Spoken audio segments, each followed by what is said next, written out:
Greetings, Scott here, known as Cantaloupe to some online, and I'm coming to you today with a video about a subject that's interesting to me. It might be of interest to you or someone you know, and that subject is eugenics. Eugenics. What is eugenics? Some people have heard of it, some people haven't. It is a specific type of genetic engineering, usually involving human beings, which, in principle, is designed to improve the human genome across the board, the species, to sustain and or improve. And I'd like to qualify my background as not being an expert or formally trained in many of the subjects I cover, but this one's no exception. However, I am a little bit informed and educated on the subject, and so I'm going to share an idea that might be interesting. So, right off the bat, eugenics is clearly a controversial subject. It's something that, depending on your perhaps a given person's socioeconomic status and or feelings towards evolution or genetics in general, the study of biological sciences. I mean, there's just so many factors that might influence your opinion of genetic engineering and its viability. And this isn't a comprehensive overview of any of that. It's going to be about a very specific point that I don't think anyone has really thought about. In fairness, maybe they have. I don't know. To get to it, the point is, there's a problem in civilized society where people obviously want to avail themselves of modern medicine for obvious reasons, to be comfortable, to be humane, to be happy and healthy. However, like you see with, since the advent of antibiotics, for example, before antibiotics, we did not have superbugs that are antibiotic resistant. However, now we do. What does that mean? Well, it means that things evolve, they adapt. Life is designed to evolve and adapt, and it does it very, very well. And it doesn't always take a long time for this to happen. When you create a challenge for life, when you resist something, life finds a way around it. It overcomes it. And in the case of viruses and things that would normally or bacteria that would be vulnerable to things like antibiotics. This is just an example. It's a metaphor for what I'm about to say. To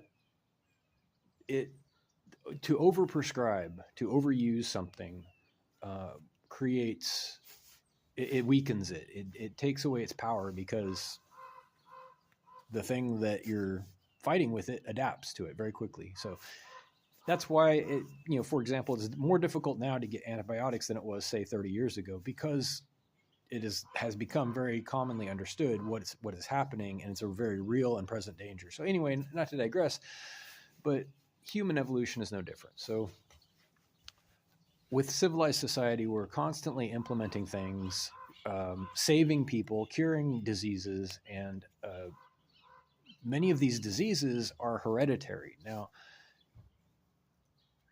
this is not going to be a super, like I said, in-depth expose of all of the genetic diseases that are in society that people suffer with, or even a recommendation of what to do about it.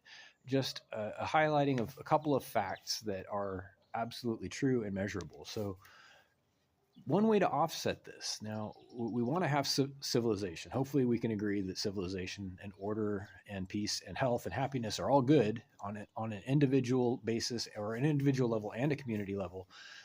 But if we're going downhill while we do that, while we cure diseases, and then people with those diseases reproduce and their children have those diseases, we have a problem, obviously, where we're accumulating disease. We're accumulating vulnerabilities, weaknesses, and things that would normally be culled in a state of nature, where people would die off pretty quickly if they were susceptible to something, instead of reproducing.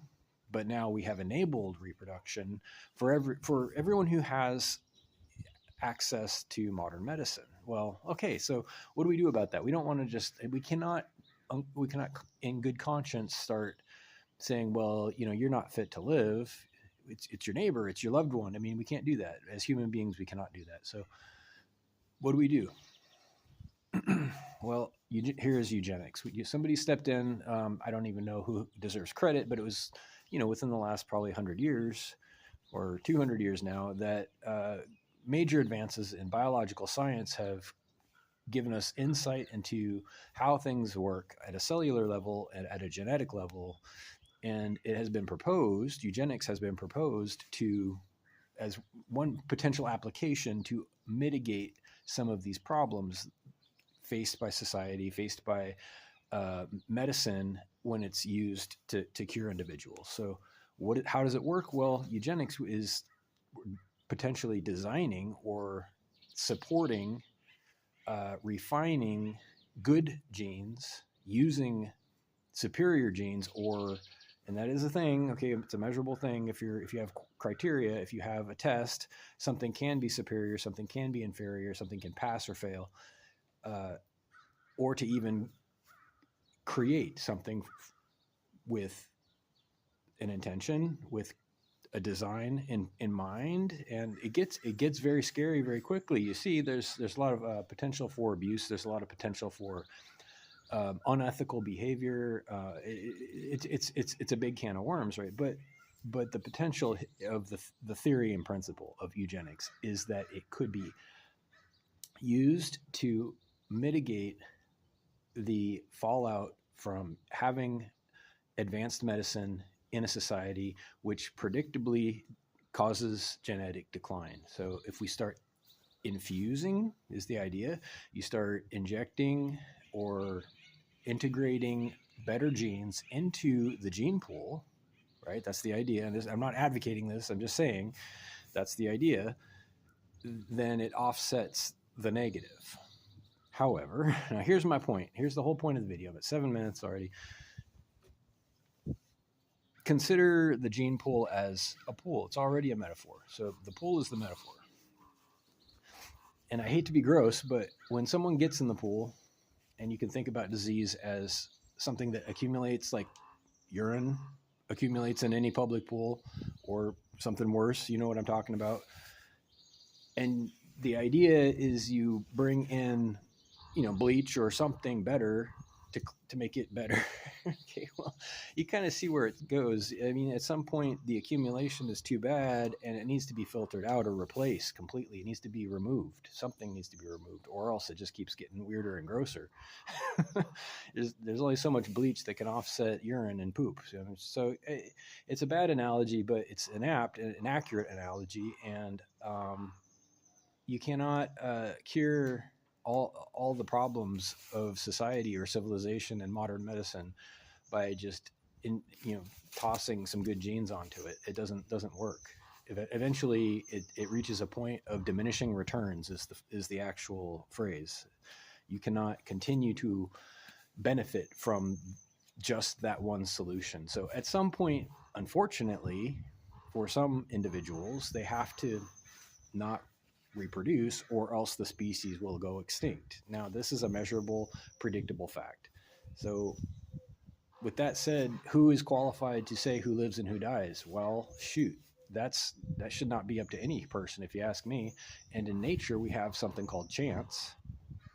Chance can't be blamed because chance isn't a person. It has no brain, it has no responsibility, it has no accountability, because it's just random hazard. And that is for millions of years. If you can even start to think about how long millions of years of evolution is, it's really hard to actually fit all that into your brain. But that is the path we have taken to get here. We are indulging in the products of millions of years of evolution, and we are taking it wildly for granted and comically saying that we have control of it and believing that we can fix it somehow just real easily. I mean, we're pretty smart and pretty powerful, but it's not an easy problem, and we did not get here lightly. So anyway, that's a lot of information. I'm at 9 minutes, 50 seconds. I hope you have a great day. Reach out, whitehotrobot@gmail.com. Thank you.